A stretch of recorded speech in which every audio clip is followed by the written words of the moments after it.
name's Dr. Warren Doctor. I'm the President and CEO of the East Tennessee Historical Society. Thank you for coming out to the East Tennessee History Center tonight. This is an awesome occasion. We're very glad to welcome everyone here, to have our speaker here tonight. I would just like to remind everybody, if you're not a member of the East Tennessee Historical Society, to please join. I just want to tell you about some upcoming programs before we jump into this that's coming up on June 7th. We have an advanced genealogy workshop that's taking place here at 1 p.m. with Ann Bloomquist, who's our in-house genealogist, who's sort of amazing. We also are hosting the Downtown Home Tour on the 14th of June. That's a Saturday. That'll be an all-day event. So if you're looking to volunteer for the Downtown Home Tour, please let us know, because we're looking for volunteers for that event. And also just to say, we have an upcoming talk on June 23rd, which is Rick Atkinson, who's coming to speak about the second volume of his trilogy about the American Revolution. So this is one of the America 250 talks. He was able to get away from he's working with Ken Burns right now in his sort of documentary for PBS. He was able to come and talk about his books. We're looking forward to that. Tickets are available online at easttnhistory.org. So I'd like to encourage everyone to do that. But without further ado, I'm going to talk about our speaker. But before I do, the books are available out in the lobby. Tim's there, so if you want to buy a book and then come back and have it signed, maybe, that's available to you. Our speaker, which I'm very excited to hear, is Elaine Weiss, who is an award-winning journalist and public speaker. And she's written Spell Freedom, and is also the author of The Women's Hour, The Great Flight. I'm sorry, the print's too small. The Great Flight to Win, The Vote and the Fruits of Victory, The Women's Land Army in the Great War, which I've actually read and is really amazing. I've done a lot of research on the Great War. So anyway, we're very, very excited to welcome Elaine Weiss to the podium. Thank you very much.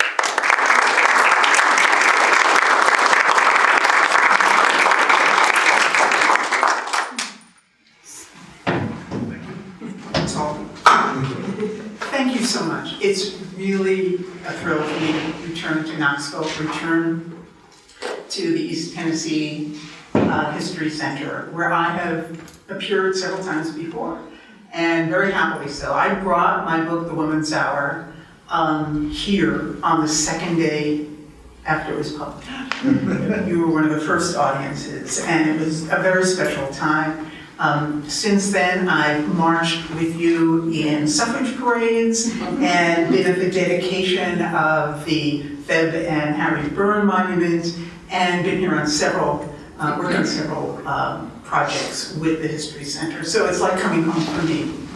And tonight I return to talk about the next great suffrage campaign of the 20th century. And that is the fight to reclaim voting rights for Black Americans here in Tennessee and in the southern states in the 1950s and 60s. It's part of my continuing exploration of American ideas of democracy and what we proclaim to be, and perhaps not live up to that lofty ideal, but the ways that we have figured out to try to mend and achieve a greater union and a more perfect democracy. And Spell Freedom, then, is another story about citizens joining together to confront injustice and strengthen our nation's democracy, something that seems kind of relevant at the moment.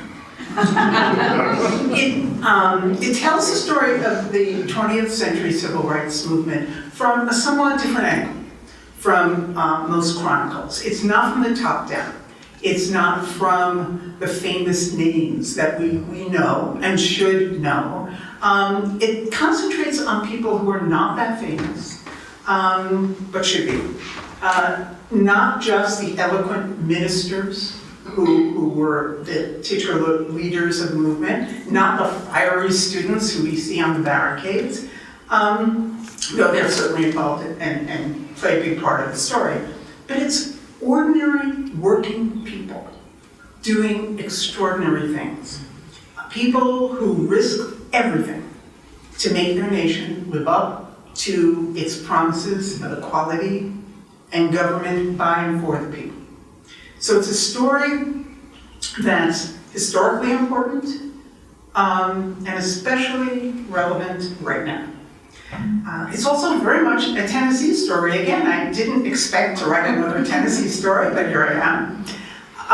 At the center of the story I tell in Spell Freedom are 4 characters and a place and an idea. The characters are a school teacher, a small businessman, a beautician.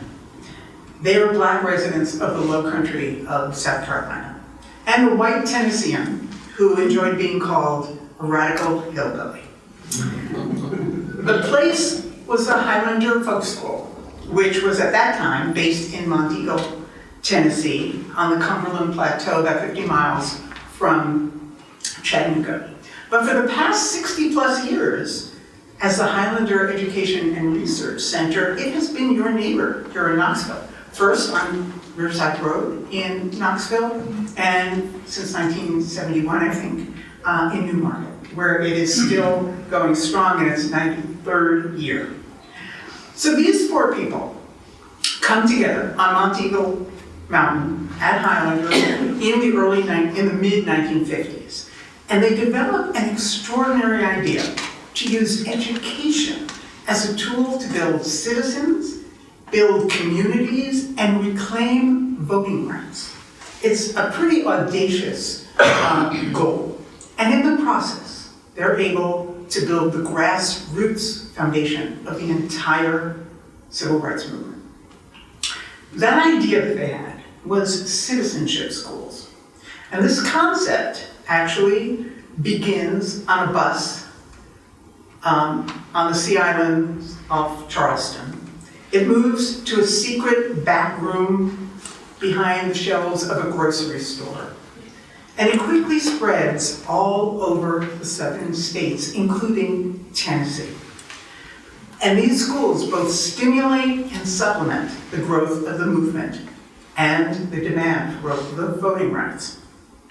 So Spell Freedom opens on May 17th of 1954, which was 71 years and 3 days ago, when the U.S. Supreme Court announced, let's see if this works, yes, its decision in the Brown versus Topeka Board of Education case. And this proclaimed that segregated schools, the supposed separate but equal facilities of the Jim Crow South, were unconstitutional. This day, this decision is often referred to as the beginning of the civil rights movement, but it was by no means the beginning. Black Americans had been fighting to exercise their constitutional rights for almost a century, since emancipation. But that decision on that day was a flashpoint. It was a spark plug. It was a catalytic moment. And the Brown ruling overturned the Plessy v. Ferguson ruling, the infamous decision in 1896 that said separate but equal is okay. And that had formed the legal basis for political and social and economic oppression of Black people in the South under Jim Crow laws in the southern states, including Tennessee. For the Black community, the Brown decision provided a great sense of hope and possibility. The greatest event since emancipation, the headlines in the Black press proclaimed. For most of the southern white establishment, however, it presented a threat to, quote unquote, the Southern way of life, which you know what that meant. They feared losing dominance and losing power. And they called that day of the decision Black Monday. So the book opens on that afternoon on May 17th, as each of the 4 central characters hear the news of the Brown decision. The first is Septima Clark. This is actually my favorite picture of Septima Clark. And it opens, she hears this, or it's announced when she's in her classroom in a segregated school in Charleston. She's 56 years old. She's been a teacher for almost 40 years. She's a mother. She's a widow. She's about to become a grandmother. She was born and raised in Charleston, the daughter of a former slave. Septima is most essentially, I think if you asked her at that moment, a race woman, dedicated to the welfare and uplift of her community. As a teacher, as a board member of numerous civic organizations, she's at meetings every night. As a member of the executive board of the Charleston NAACP, she is always looking for ways to improve the life of her community. And she's been involved in several lawsuits that Thurgood Marshall has initiated on behalf of Black citizens to fight the fight the segregation laws in the South. And one of those goes up to the Supreme Court as the Brown decision. The next person we see receiving the news is Esau Jenkins. He's tending to one of his several businesses on the afternoon when this is decided. He's a businessman, a church and civic leader on John's Island, which is a tiny island, not so tiny, off the coast of Charleston. It's a sea island. Its Black inhabitants speak Gullah. He's convinced that his island will remain poor and his neighbors will suffer injustice until they can develop some political muscle, until they can make the white men who rule over them pay attention, until they can vote. And he is dedicated to making that happen. But very few John Islanders, or even other Islanders, can vote. The poll tax, the grandfather laws, the intimidation, especially the literacy tests, keep them from voting. Most of Esau's neighbors are not literate. The poor quality of the rural Black segregated schools, and the fact that as sharecroppers, most children don't get to stay in school very long. They have to be in the fields. That's part of the sharecropping agreement. So they, from planting time until harvest, they have to be in the fields. So there are only a few months when they can actually attend school. And so it's rare to be able to get enough education to be literate at that time. So in the past few years, Esau has come up with a little workaround.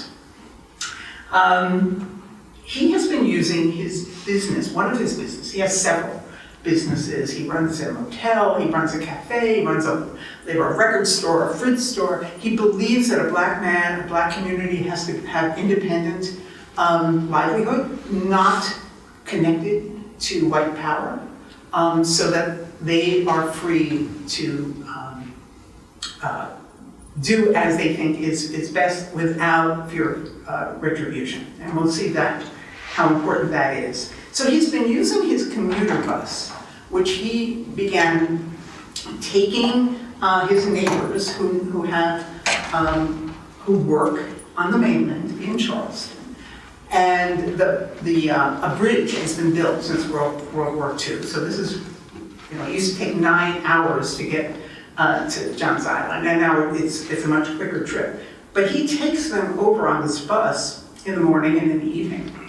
Had his wife type up the South Carolina Constitution, which is part of the literacy test. Not only did you have to read and write, you had to interpret the legal, archaic language of the Constitution to the satisfaction of the registrar, who usually could barely read or write themselves.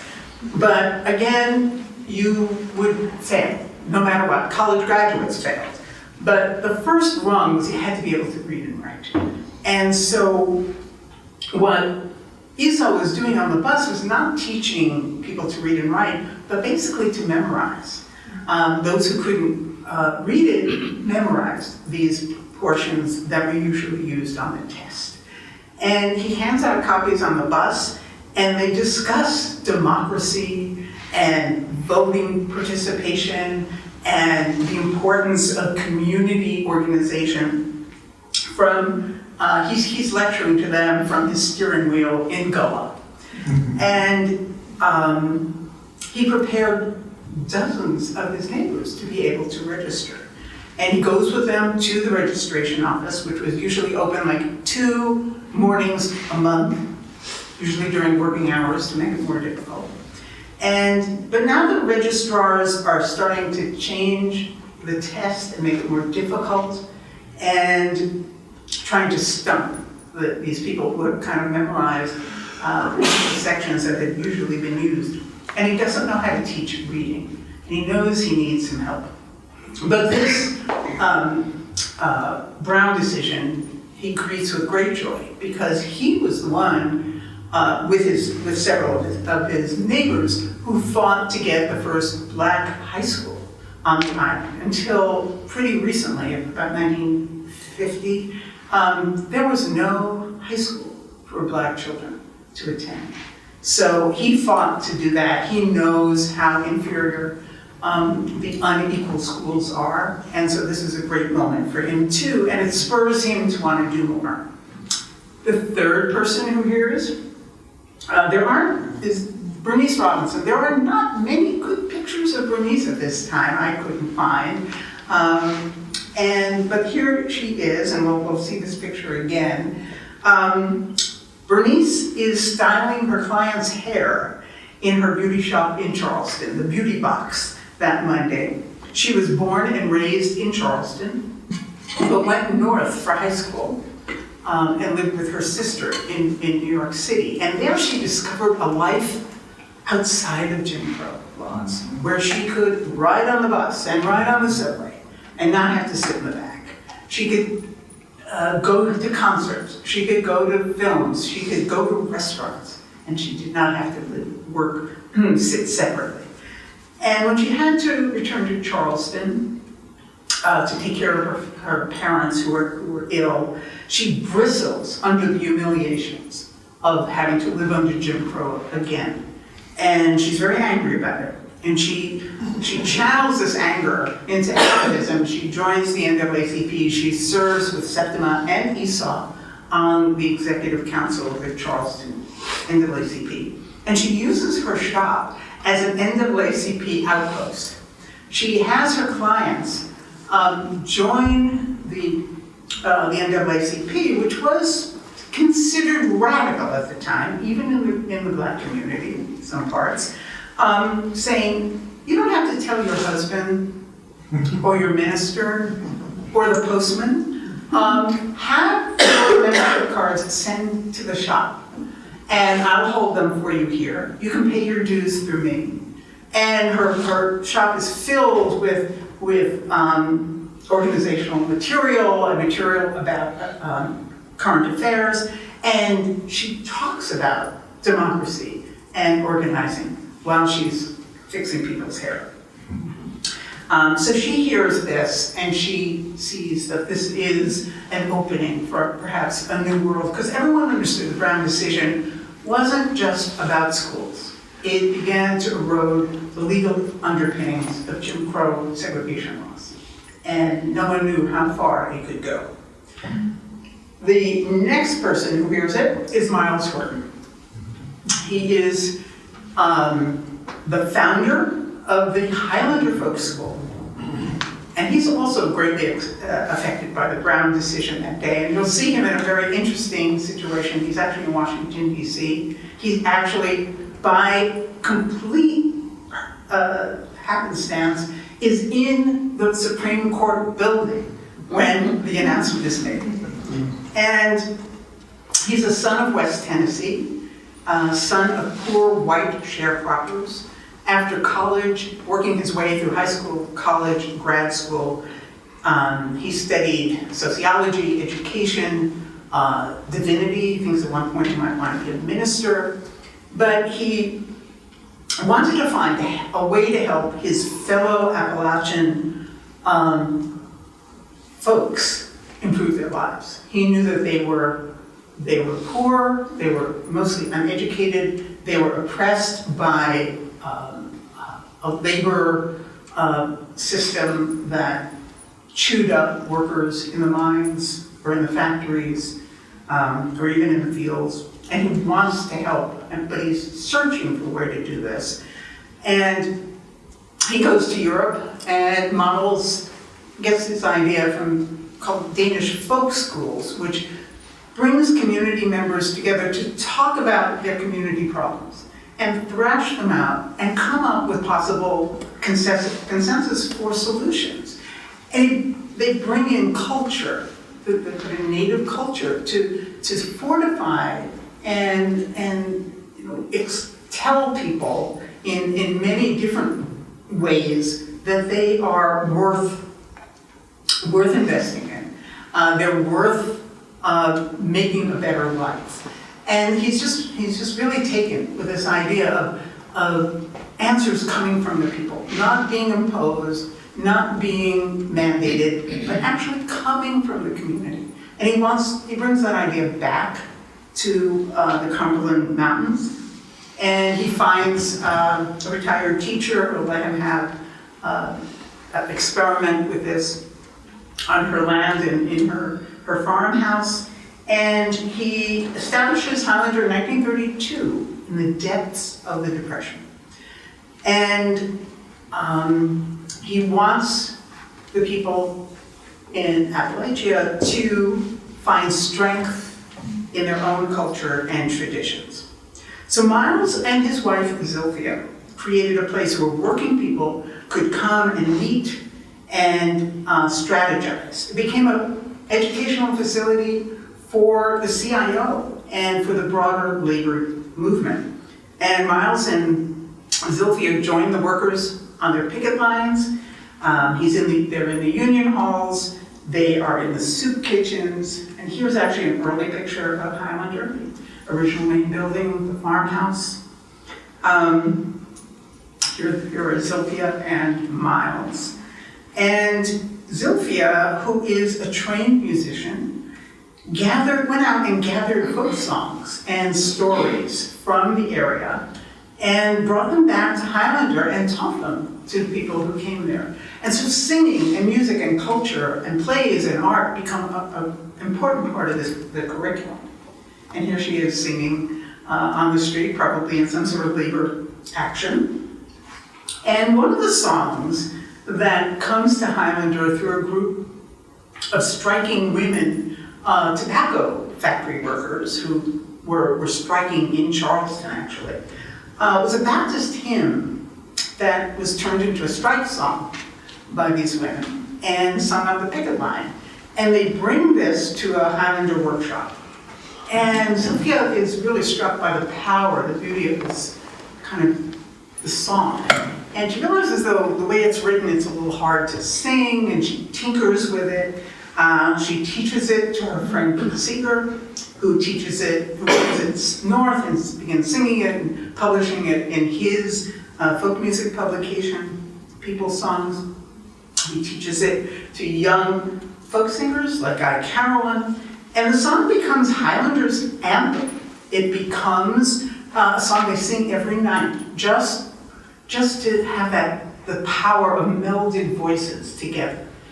And that song is what we know as We Shall Overcome. Now, Highlander gleefully defies all the segregation laws of Tennessee. It runs afoul of those with great pride. As Myles called it, he loved to describe it as a place where people can T and P together. Meaning they could eat and sleep in the same dorm rooms, swim in the same pond, dance and sing together, things that were against the law in Tennessee. By 1954, when this Brown decision comes down, Myles has pivoted Highlander from concentrating on labor organizing to civil rights. He really sees the great problem of the South is the racial problem that has not been reckoned with.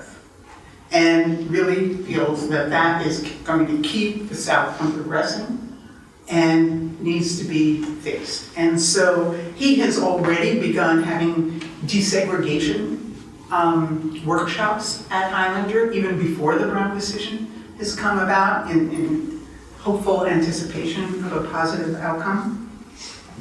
But he is ready when the decision comes to go full force and to really speed up Highlanders' involvement in this not yet movement. There's a fifth character who I follow and will play an important role. And it's especially exciting to tell the story tonight to you with Guy Carawan's wife Candy, who was his partner in this, his daughter Heather. And that was Highlander's music director and song leader Guy Carawan, who takes over from Zilphia when she dies tragically at age 42. Is that correct, Susan? She's about 42. Poisoning, accidental poisoning. And Guy will spread and strengthen the movement with song, but he doesn't quite enter the story yet, so we're going to have to wait for that part. Here you see Highlander beginning to spread and expand with another building. And just 5 weeks after the Brown decision, Septima Clark is in a car on her way up Montego Mountain to participate in a Highlander workshop on strategies for school desegregation. She wants to learn how to take action, how to organize her community to press for desegregation in Charleston. And Highlander is a very surprising place for her. She sleeps in the same room as a white woman for the first time, and she's kind of blown away. And she's excited about it, but she realizes that in Charleston this would be considered totally out of bounds. Everything is shocking and exhilarating about it, and she returns to Charleston with a plan to mobilize her city for desegregation and recruit more Charlestonians to come to Highlander.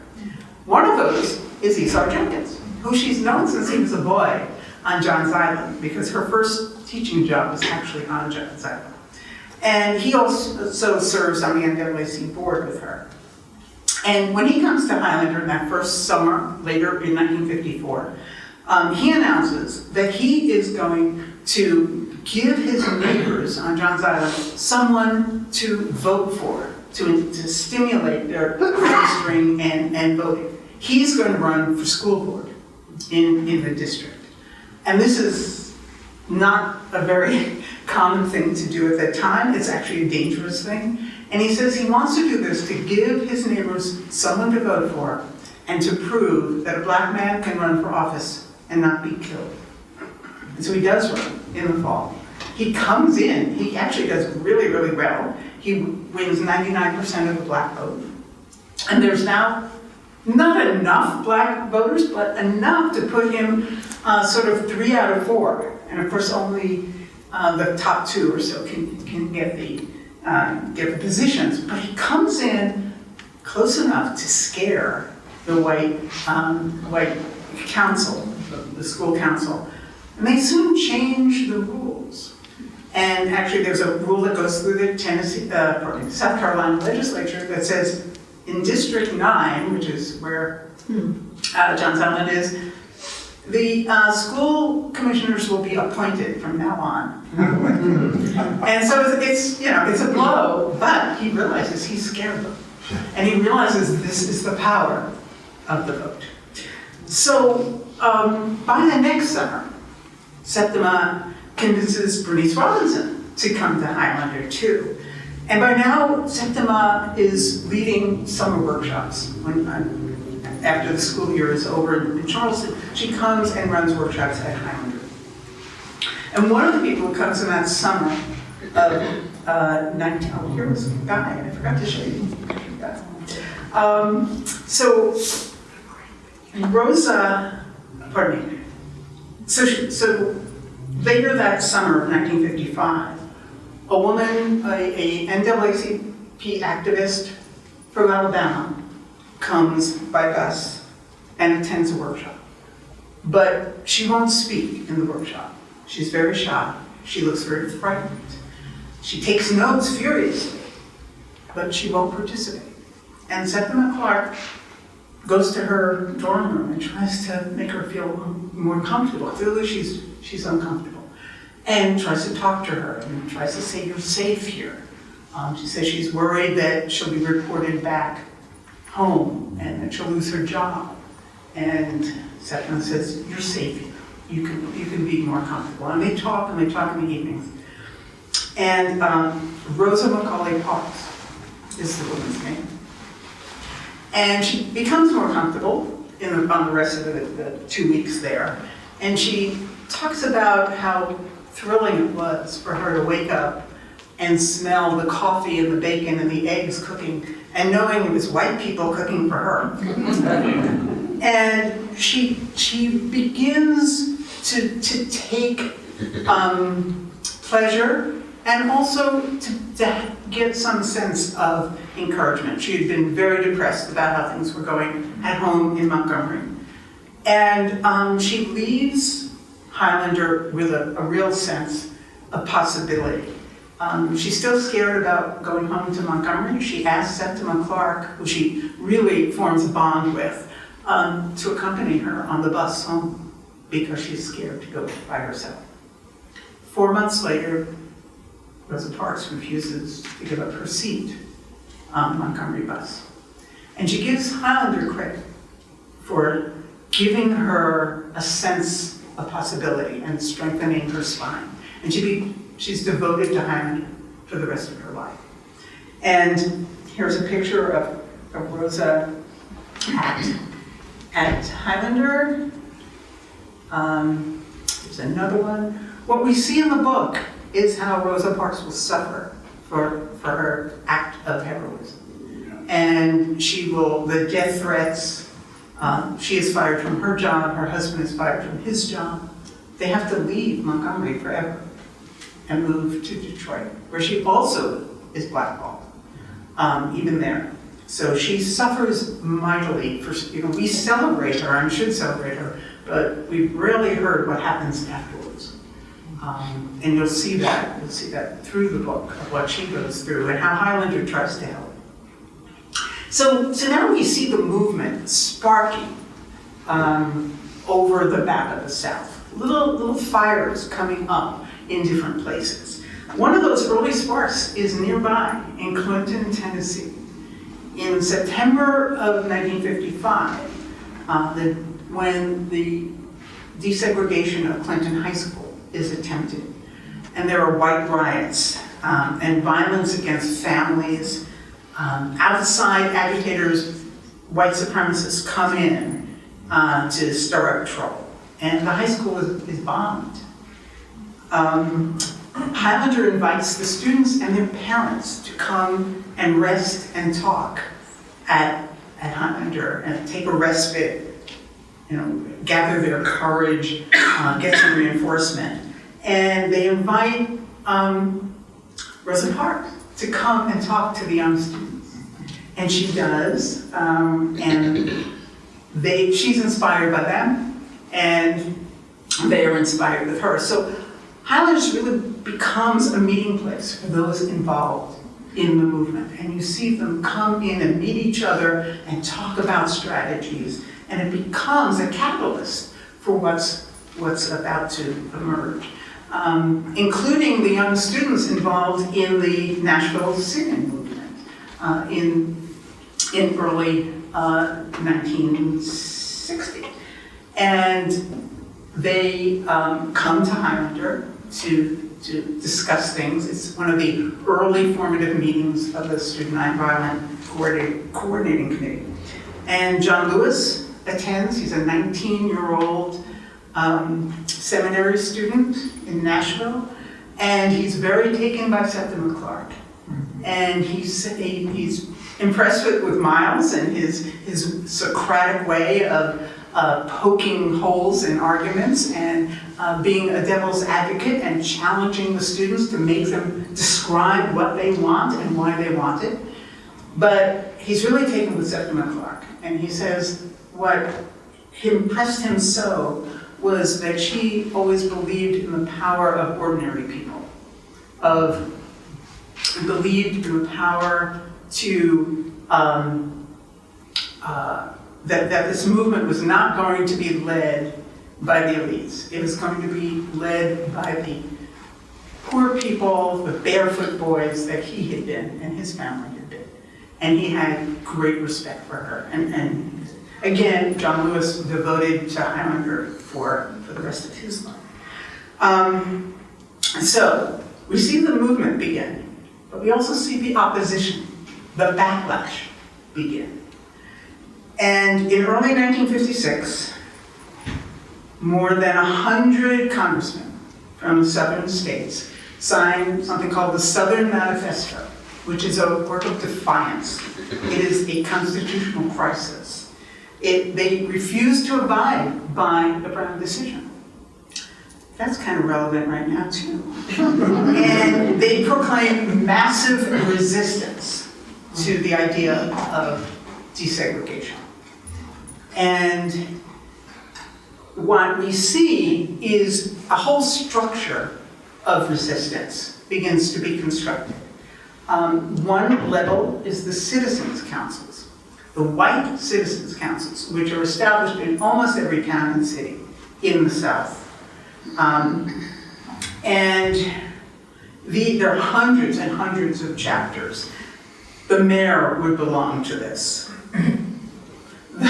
The congressmen, the senators, the state legislators, the city council, white lawyers, doctors, bankers, the planters, the white establishment, the finest people in town, the white people in town belong to these. And they work together to punish anyone they think is a troublemaker, meaning anyone who is advocating for equality or desegregation or voting rights. And they are, supported by official state taxpayer agencies with patriotic names like the Mississippi Sovereignty Commission, which is one of the most notorious. The Louisiana Commission to Preserve the Peace. You know what that peace was. It was the status quo of Jim Crow. It was the Georgia Education Commission. Believe me, they were not doing education. The Tennessee Special Legislative Committee. They were often led by the governor, endowed with generous budgets, their own investigative staff, they had publications, radio shows, and they worked with state legislatures to pass laws making civil rights activity illegal. Also something we should pay attention to, including outlawing the NAACP in many states and trying to cripple it by taking its charitable tax qualification away and outlawing it, calling it a subversive organization. They go after local attorneys working with the Legal Defense Fund and Thurgood Marshall and threaten them with disbarment and fines. And they prohibited state and municipal workers from being NAACP members. And Septima Clark will soon be fired from her job, 40 years of teaching, because she refuses to renounce her membership in the NAACP. She'll also lose her pension for 40 years. So the state commissions work with the white citizens councils. And they're going to punish any parent who signs a petition for their child to attend a desegregated school. Because the Brown decision was fine, but it didn't provide any timetable or any enforcement mechanism. So everyone was on their own. And every case had to be litigated, which took time and money and was very dangerous. And these white citizen councils also collaborated with the Klan to do the dirty work of intimidation and violence. The white citizens councils were often called the Uptown Klan. And now I think it's a good thing to remind people what happen if you tried to register to vote. If you just attempted to register, I'm not saying you succeeded, you just attempted. By the time you came back from the registrar's office, and again, you would usually be denied if you were a black person, the registrar had called your landlord and your family was evicted, called your employer and you were fired from your job, called the local banks and any loans or mortgages were pulled immediately, called the pharmacy and they would no longer fulfill the prescriptions for your sick children. Your life was ruined. Families were broken up. Fathers had to go off to out of state to find a job. This happened over and over and over again. And I think this was one of the most shocking things in my research, that we read about, the famous terrible moments, the dogs in Birmingham, the bombs on the buses, the Freedom Riders, but we don't hear about this insidious punishment of just to try to exert your rights that was systemic and organized and government funded. And this was very shocking to me, and I think it's something that we really need to know about more. And one of the most shocking of these examples was in West Tennessee, in Fayette and Haywood County, when nobody had voted in those counties since since Reconstruction had ended. And the last person who tried 25 years before was lynched. So nobody tried. And a group of veterans after World War II, men who had fought for their country, came back and said, I'm not taking this anymore, which is a large part of why the civil rights movement begins in the late 1940s and 50s, organized and actually tried to vote. And they do vote, actually, eventually. I'm compressing a timetable. And they are all evicted, all of them. Their names are posted at City Hall. They're targeted, of course, by the Klan, but they're all evicted at once. And this is now December, and they are put out into the cold. Whole families, grandmothers, babies, they live in what's called a tent city, in mud up to your knees, for 2 years. And Highlander is greatly involved in trying to alleviate their suffering. Septima Clark brings organizers to Highlander to try to train them in organizing, and she actually sets up these citizenship schools.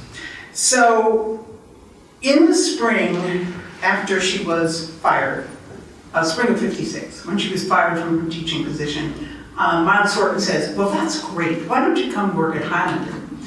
And she does. And she begins to really plan for this idea, taking Esau's idea of that bus where he taught the students to make it into a larger program. Oh, here's some pictures of Tent City. These were pictures in Ebony magazine, and they're quite striking. Again, children living and whole families living in these tents through the winter, through this hot summer, not able to work. Food had to be brought in. So Esau and Myles and Septima Clark begin to develop the idea of citizenship schools. And they convince Bernice to become the first teacher. These begin as literacy schools, just to learn to read and write.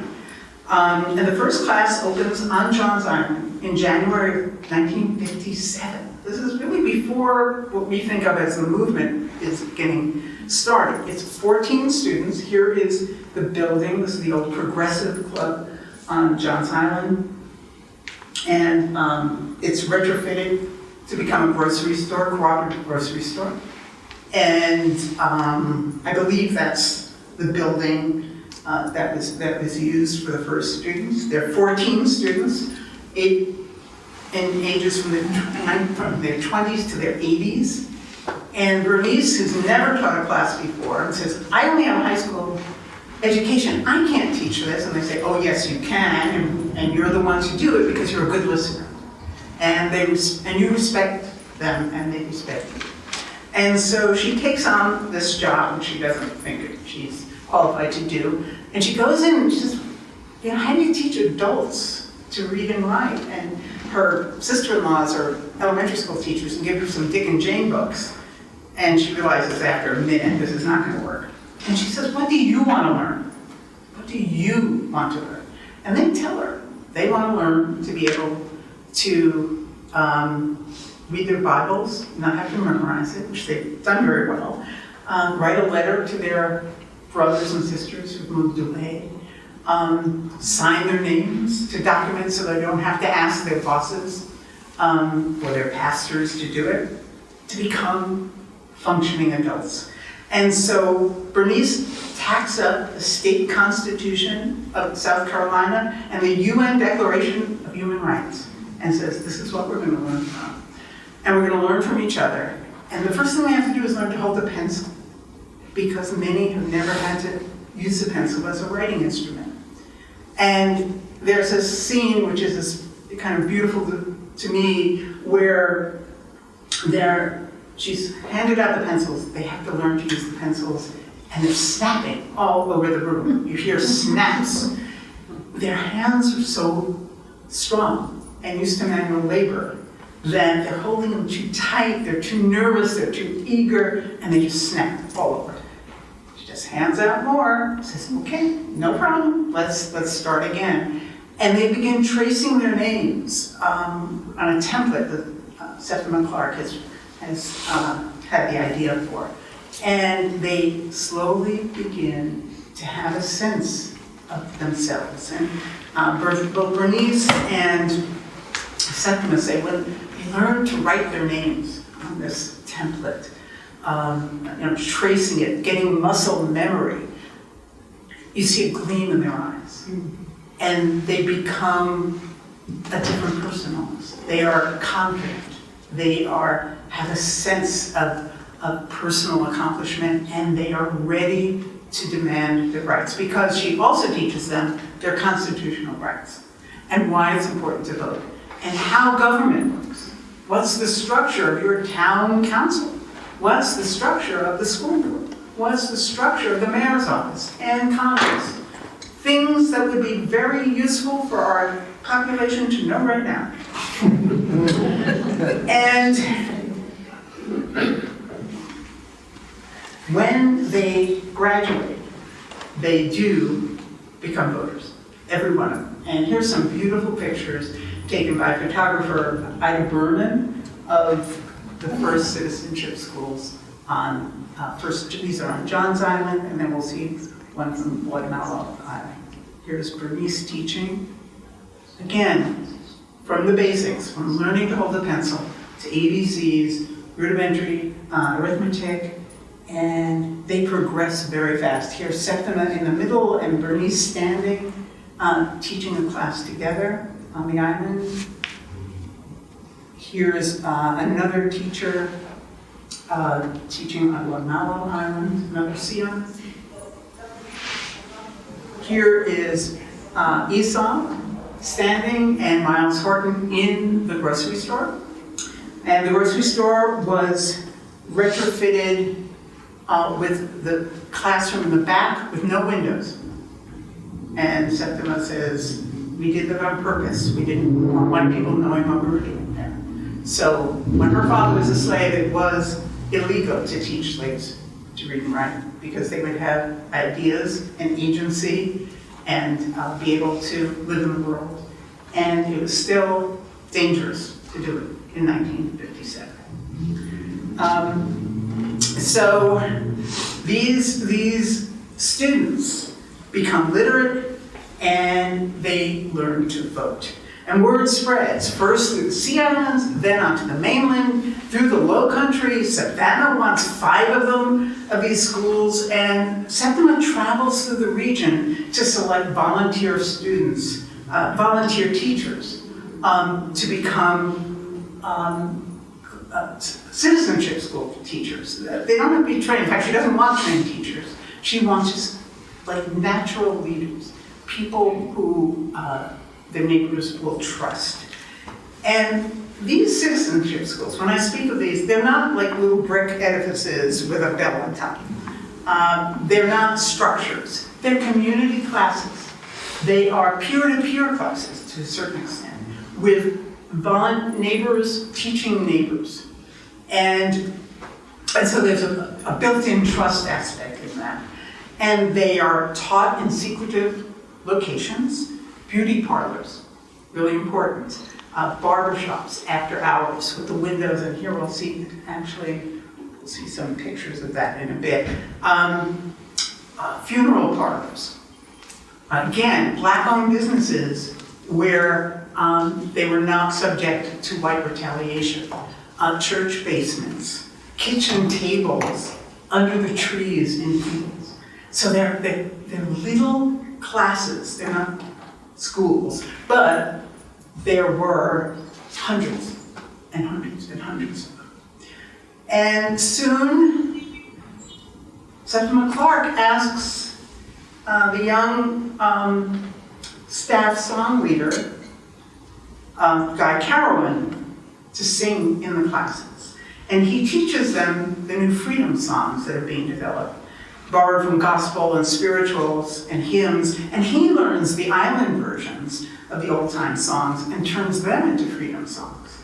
And he teaches them the song, "We Shall Overcome." And it's one of the ways that the song gets spread and gives a sense of strength and solidarity.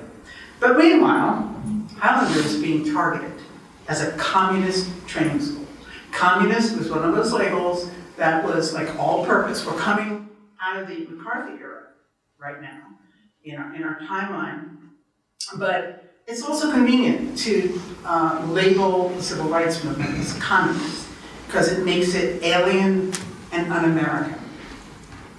We see that happening now when things are called Marxist or radical left-wing or Antifa or whatever words that are used to make it seem that citizens demanding their rights is un-American. And they tried to convince the American public that this isn't a legitimate expression of American ideals. It must be foreign influence. It must be Moscow leading this movement. And this will dog the movement and dog Dr. King and dog Highlander for decades to come. In the summer of 1957, Highlander is 25 years old. And there's a great anniversary celebration, and the young minister, Martin Luther King Jr., who has made his name as a leader of the Montgomery boycott, is invited to Highlander to speak. And here he is speaking in the library. And here he is with, there's Dr. King, Pete Seeger, Charis Horton, who is Myles and Sylvia's daughter, Rosa Parks, and Ralph David Abernathy are all there for the celebration. But there's also a spy there. There's a spy sent by the Georgia Education Commission, one of those segregation commissions. And he's taking photographs, of the things people do at Highlanders, sing, dance, eat together. But he gives it a different, he brings these photographs back to the Georgia Commission. They give it a different spin. Here it is. Communist Training School, Montego, Tennessee. And if you read this broadside, it's really shocking how this is just twisted, completely twisted, of what Highlander is about and what they were doing there. And they make it seem like it was just a whole communist enterprise. and that the leaders of the, as they call it, the Negro uprisings have all been gathered at Highlander.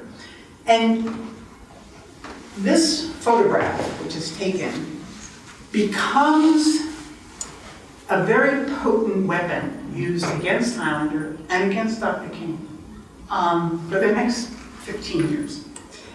And you'll see it come back again and again. It's used in congressional testimony. It's used on billboards all through the South. In fact, someone wrote to me this week and said, you know, those billboards were outside of Grand Rapids, Michigan in 1965. Again, to both smear Highlander, but more importantly, to smear the entire movement. There were postcards made of this. And there were 1 million copies of that broadside that was published by the Georgia Commission. And the Attorney General of Arkansas, a very ambitious man, wanted to explain away the Little Rock, Arkansas, the Little Rock High School desegregation violence. And so he thought one of the ways he could do this was calling it a communist front, and that this whole movement was communist. And so he concentrated on Highlander. Here he is testifying at a legislative hearing, and you see HFS in the middle. He drew every single event or person were affiliated with Highlander, and it was one of these network and supposed guilt by association.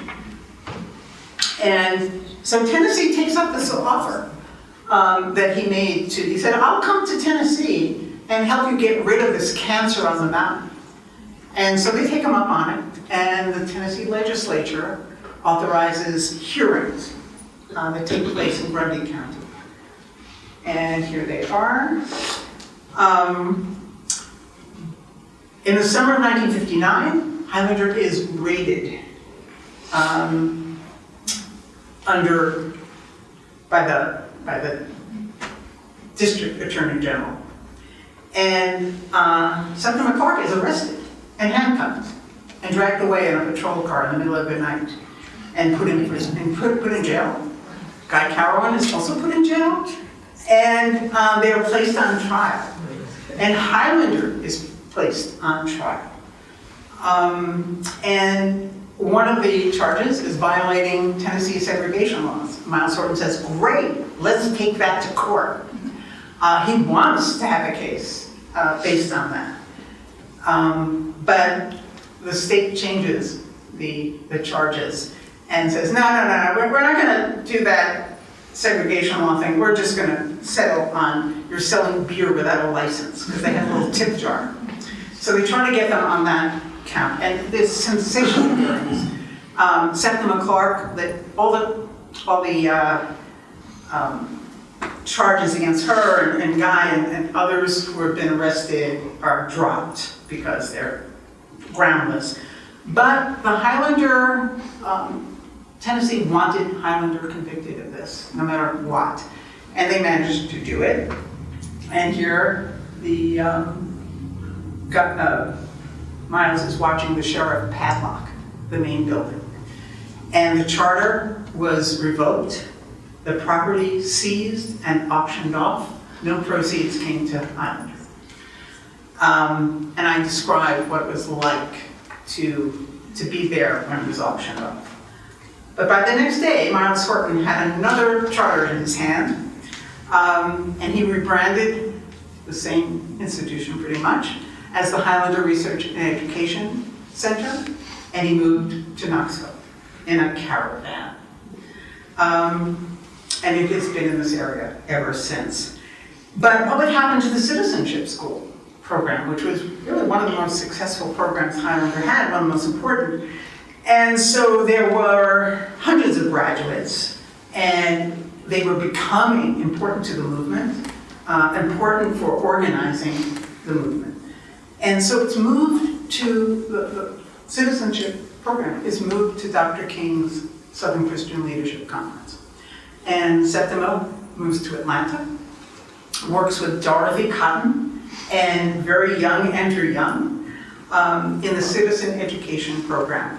And they travel through the South looking for people with fourth grade educations and PhD minds. And those are the people they want to train to become citizenship school teachers who then become community leaders. And Bernice continues working with the citizenship schools through Highlander. She stays, it's a complicated organization, but she stays, she's here in Knoxville, and she works with SNCC, the Student Nonviolent Coordinating Committee, with John Lewis and with James Bevel and with Bob Moses. She goes to Mississippi and is training the young organizers to establish citizenship schools, because it's so important for getting the grassroots, to reaching into the grassroots for organizing. And Bernice also establishes citizenship schools here in Knoxville and in Oak Ridge. The citizenship schools, here's a picture of citizenship schools in Mississippi in a beauty park.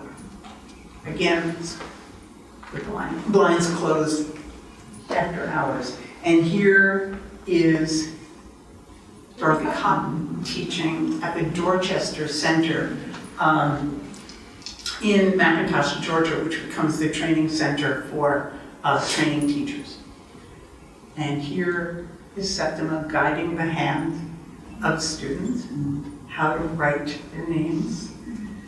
And here is a really great cartoon or drawing. The citizenship schools under the SCLC spread to 11 southern states, trained tens of thousands of adult students and hundreds of teachers who became community leaders, including Fannie Lou Hamer, who begins as a citizenship school teacher. And in fact, it's returning from a citizenship teachers training, advanced training session that she is arrested and jailed and beaten. So by the time the Voting Rights Act is enacted in 1965, and you learn how that happens in the book, over 900 schools, 900 classes have been established across the South, these citizenship school classes. And Andrew Young evaluates it and says the basis of the whole civil rights movement were these classes. Because you can't just organize from the top. And you can't just organize college students. You have to get the people. And this was one of the main ways of getting even uneducated people into the movement, giving them the agency, the confidence, the skills to demand first-class citizenship. And Guy Carolyn goes on, is singing, he and Candy are at most of the great actions of the movement. Here he is teaching in a citizenship school class. He's on the far right. Here he is in, I believe this is in Nashville. Again, after the bombing of Attorney Booby's home, when they confront the mayor. I believe that's where he is. He's leading singing. Here he is after the sit-ins at Fisk University. John Lewis is on the far right. Again, here he is. I don't know exactly if this is this at Highlander? I mean, it's the curtains. It's in Nashville. It's in Nashville. It's in Nashville. Okay, because there's Thurgood Marshall on there. And Septima Clark sitting. And here he is singing with Bernard Lafayette and James Bevel. And then Guy and Candy also chronicled the movement in great documentary projects where they recorded the songs, but also the actions and what was happening on the ground. These really were oral documentaries. And there's a whole series of both books, which were so useful to me, and also albums. Again, these were capturing the moments because the young activists were too busy. And here we are. And so, since 1961, Septima Highlander has been in the Knoxville area. Here was the original building on River Road was it Riverside Road? In Knoxville. Not everyone was thrilled about coming to Knoxville. Myles described setting up a garden party on the lawn so everyone could kind of wave to the masked men to embarrass them. And in its 93rd year, with the Septima Clark Learning Center, I believe is in that picture now. And so when I started writing this book in 2019, I did not expect it to land in this moment. I couldn't have predicted it. I wouldn't want to predict it. But here we are. And the story has even more resonance for me now, and I hope for you, because we're in a moment, again, where democracy is being challenged, where citizens are being challenged to stand up. When the idea of how our government is structured and an ignorance about how our government works, as the fact that we don't teach civics in our schools very much, has come back to bite. And the idea of citizenship schools is really, really powerful right now, and maybe really needed. But what's also, I think, an important lesson of this story is that our democracy won't be saved by leaders coming from on high. Septima Clark and Myles Horton, too, disagreed with the idea of one single charismatic leader. And it had to be multiple leaders coming out of the community. And I think that's something we should think about right now. We're in a very perilous moment when history itself we're being told to erase this history. I've encountered it a bit, even in the few weeks that the book has been out. I think Black history is being attempted to be erased. I don't think we're going to let it be erased. Being told that history that makes us uncomfortable should not be taught in the schools, or in our military academies, or in our museums. And I say, history is supposed to be uncomfortable. That's how you learn. That's how you don't repeat the mistakes. And this is an inspiring story because it's about citizens using creativity to overcome those obstacles, to organize themselves to something so positive about this. And yet, it's also an idea of seizing equality, seizing it, bringing it home. And that's scary to people who don't believe in equality. So I think that this story, this history, is important for us to remember. And right now, maybe it's something we can use as we go forward in our time of democracy being challenged, of our history being challenged, because this is one of the most patriotic stories I think I've ever encountered. So I thank you. I welcome some questions, and hope you'll. Did you see the today's paper, or maybe this? I don't think I did. The second year in a row, there are county commissioners in this county that are opposed to citizenship freedom schools using school facilities during the summer, because there are 6 or 8 freedom schools held in this area. And they do not want public education sites.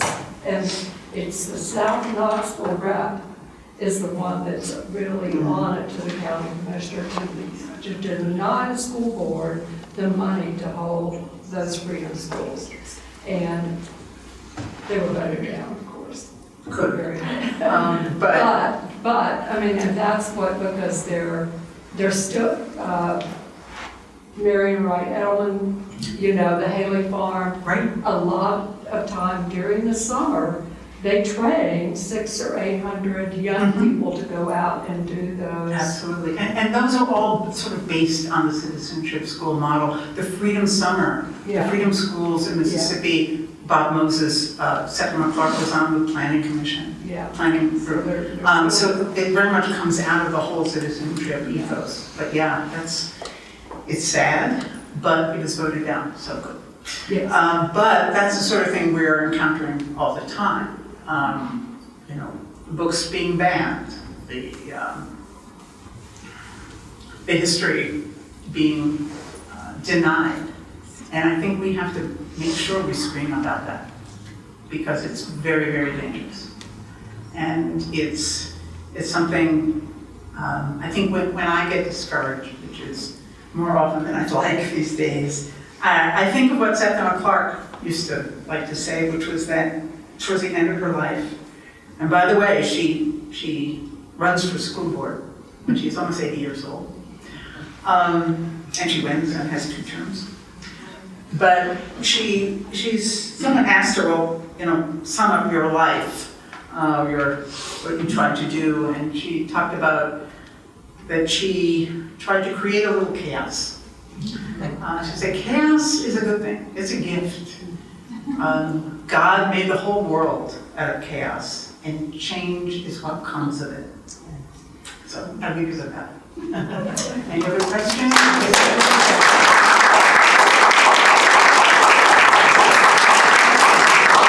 Any other questions? Comments? I have one question. Yes, sir. In your research on the White Citizens Council, how much involvement of local and I guess national law enforcement in those yes. organizations? Yes, a great deal. A great deal. There was a lot of coordination. Let's say we came to discuss civil rights or voting rights or desegregation things. But outside would be law enforcement officers, often from Citizen Council or from the state segregation commissions, and they'd be taking down our license plate numbers. And those numbers would be sent to law enforcement around the state and around the region. And they would be targeted. You'd be targeted on the road, run off the road, arrested for, you know, a blinker being on, put in jail. You would be harassed for, you know, your name would go into a troublemakers list. So yeah, there was a lot of cooperation. It was really, really frightening to see how much there was. And again, something we should be aware of and have our antenna out about how that may be shaping up right now. Yes, sir. The citizenship schools that you're referring to, they were teaching the rights that are guaranteed under our Constitution and amendments, right? They weren't trying, they didn't have to become citizens because in 1868, the 14th They were Amendment citizens. guaranteed that.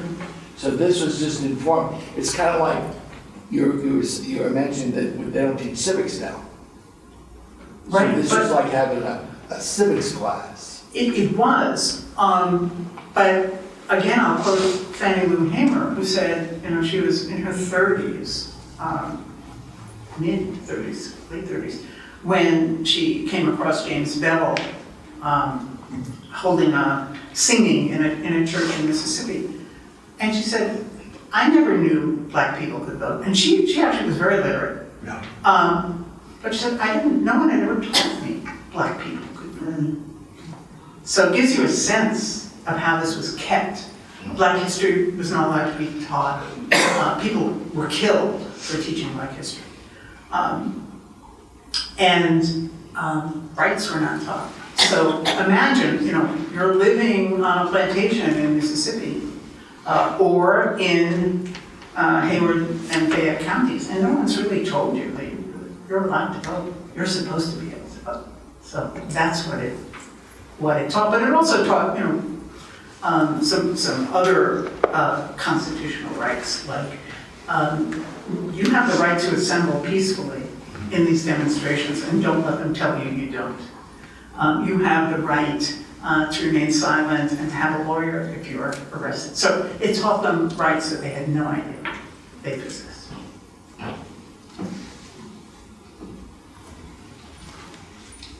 We were talking on the way about how many teachers were fired. Oh, yes, yes. Thousands. There's actually a great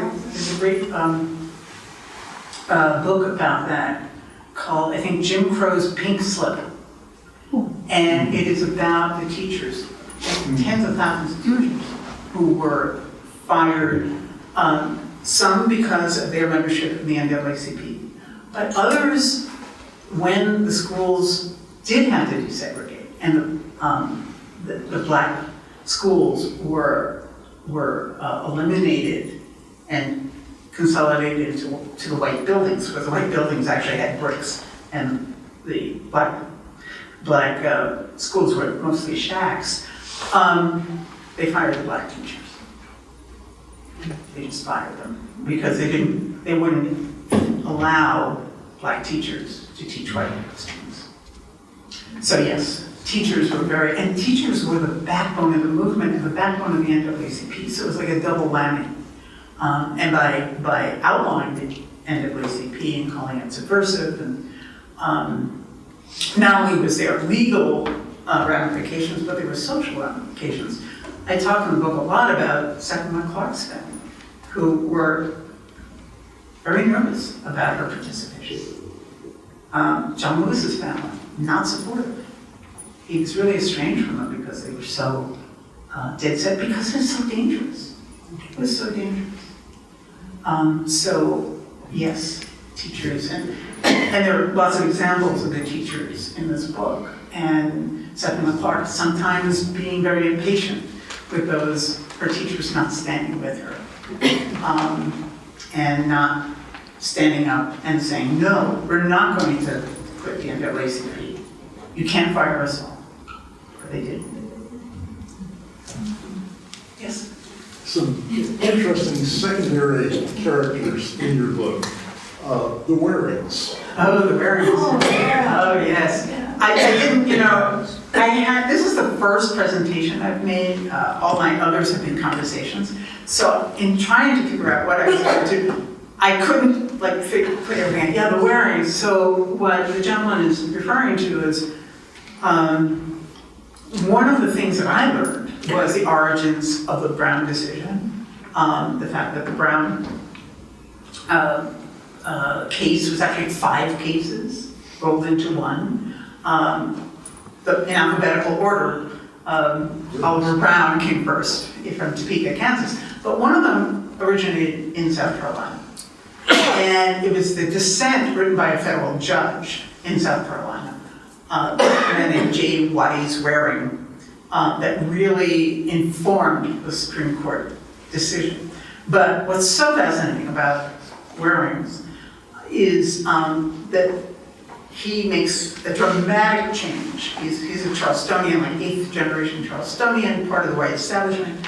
In the 1940s, becomes a federal judge and really begins to change his ideas about what racial justice is and is not, and begins handing down a whole series of really powerful decisions that just blast Jim Crow ruling laws in South Carolina apart, including opening up the white Democratic primary where blacks had been barred from, equal pay for black teachers, which Septima Clark is involved in, a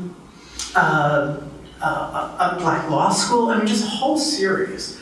And he becomes a pariah in South Carolina. The South Carolina legislature actually votes to buy, he and his wife, a one-way ticket out of town.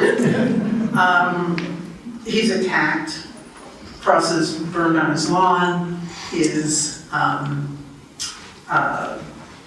there are impeachment proceedings. Mendel Rivers tries to impeach him in Congress. And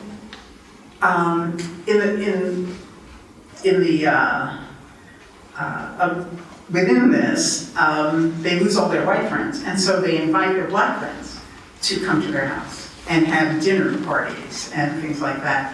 And Septima Clark is part of that. And one of the really important research tropes for me are the letters that she writes to the Warings, who are in exile in New York City for the rest of their lives. They never come back.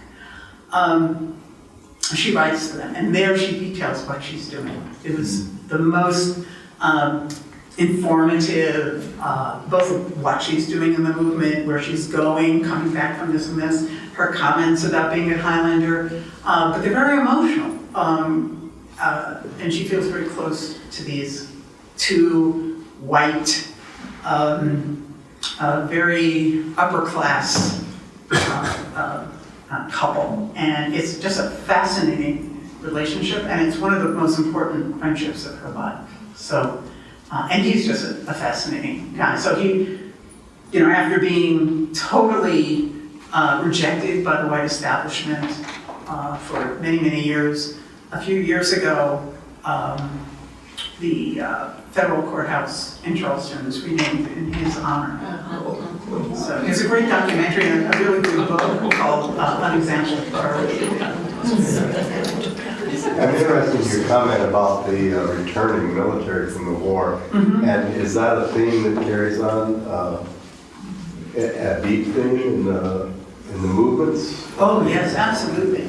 A lot of the organizers of actions, community actions. So whether that's in Hayward and Fayette County, these are veterans who, fathers of small children, and say, I want a better world than what I had.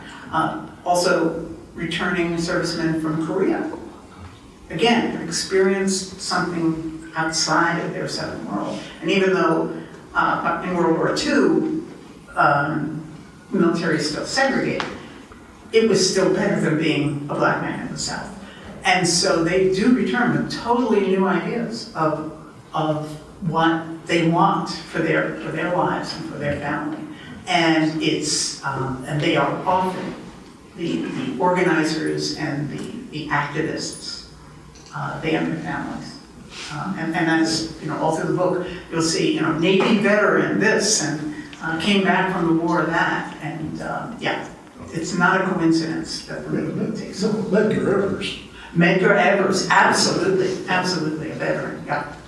So it is really important, that service. Of course, they've served in every war, but this one, the timing, it really matters. Take maybe two more questions, and then we want to make sure we have time for book signing and more private discussions. Sure. Yeah, I want to ask just about your source materials. I know Highlander was helpful. Yes. Very. But like you said, that you got the letter that Septima wrote to the Warings. Oh, yeah. The letters. Hundreds. So how did you track down some of this? Oh, yeah. So I began the research of this during COVID. So a lot of the archives were actually closed. But there is just a wonderful archivist at Howard University. The Warings, when he gave his papers, he would not give it to his alma mater, which is the College of Charleston, which remained segregated for far too long. But now has come around and celebrates Septima Clark. But he gave it to Howard University, an HBCU, and it's in the Moreland Spring-on archive there. And these are Mrs. Waring's copies of Septima's letters. Her letters to Septima have not been kept. So I'm missing that part, but it's more important for me to see what Septima wrote. These are all handwritten. Thank God Septima was a school teacher, has perfect penmanship. I have them, in a binder on my desk, and you look at them and say, oh, it's so perfect. It's so, even when she's writing in the margins, it's very legible. So that was very, very important to get a sense of her. She writes to other people, but those are really my foundation. Susan at the Highlander Center was so great, and then so the papers, Highlander papers, early part is at the Tennessee State Archives, and I worked with them for Women's Hour, so they knew me, and they were great. Most are at the University, at Wisconsin Historical Society, which is on the grounds of the university in Madison, and I spent several days there, and they've been terrific. The Avery Research Center, which is now part of the College of Charleston, and it's where Septima went to high school, and it changed her life. It's this beautiful building. And so that was really important to actually do the research in the building where she got her education. And there they have her papers, and Bernice's papers, and Esau's papers, which are not very extensive, but there were important little pieces, including a business card for the beauty box, Bernice's beauty show. So that was part of it. Then of course the SCLC papers are at now at Emory University for the most part. The Carolyn papers at both the University of North Carolina and also some at Appalachian State. Yeah, they are. and they were tracking those down. Candy gave me some really, really valuable papers. And I were able to interview Septima Clark's grandchildren, including Yvonne, who's there when she gets arrested. Being able to touch it in that way was really important. I did go to Johns Island. I did walk around Charleston, and in my last, when the book came out, we launched it in Charleston, and afternoon before I was to go on sort of maiden voyage, I was walking around, my husband was with me, and we were walking around, and I was showing him Judge Waring's house, which is this lovely house on Meeting Street, and there was a woman outside, and we started talking, and I said, "Is this Judge Waring's house?" She says, "Yes, how did you know that?" I said, "I know that." And she said, "Would you like to come in?" She owned the house, and she took us in, and took it, and Septima was here. I was kind of gaga. She didn't know why I was gaga, but it was quite a moment. So the research is wonderful. I think we talked this afternoon. When does it end?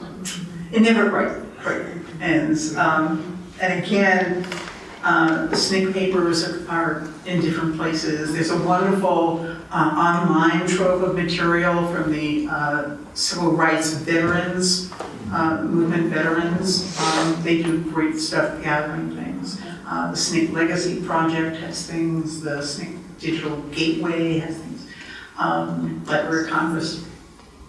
And a lot of memoirs. Septima writes to John Lewis's Walking with the Wind is beautiful. Andrew Young, An Easy Burden is a really great book. So I'm able to, Vera Piggy in Mississippi writes Struggle of Struggles and talks about in Clarksdale. Talks about you going to Clarksdale for a concert. So there's all these pieces, and then it's a lot of newspaper articles and other documents. So it's piecing it together. That's gathering. It's the fun part. It's putting it together. That's the little tricky part. There's another question. Well, I was really appreciating that you talk about how much work there was meeting people, communities. It took years. Septima traveled all over the South. She didn't drive. She was on the bus. And just a sense of all the work that was done over a lot of years to make this happen. I really appreciate that about the book, because that's the kind of stuff that it's hard to get that. Yeah, it doesn't just happen. And it's happened, it wasn't fast. I couldn't convey it here, but she's on the bus. This is, she's in her 60s. And she's just traveling, sleeping in people's homes. Sometimes they think she's a white person. And, a friend of Highlanders says, you can stay here with this person. And they didn't tell her that she's the first and only Black staff member. And so there were some embarrassing moments when the host found out that maybe she shouldn't sleep there. Likewise, some people book her in a white hotel and she can't stay there. So there are all these, she's just on the road. It's grueling. She has 2 heart attacks. It's a very grueling thing. For her to do this, she's just one of the great patriots we have.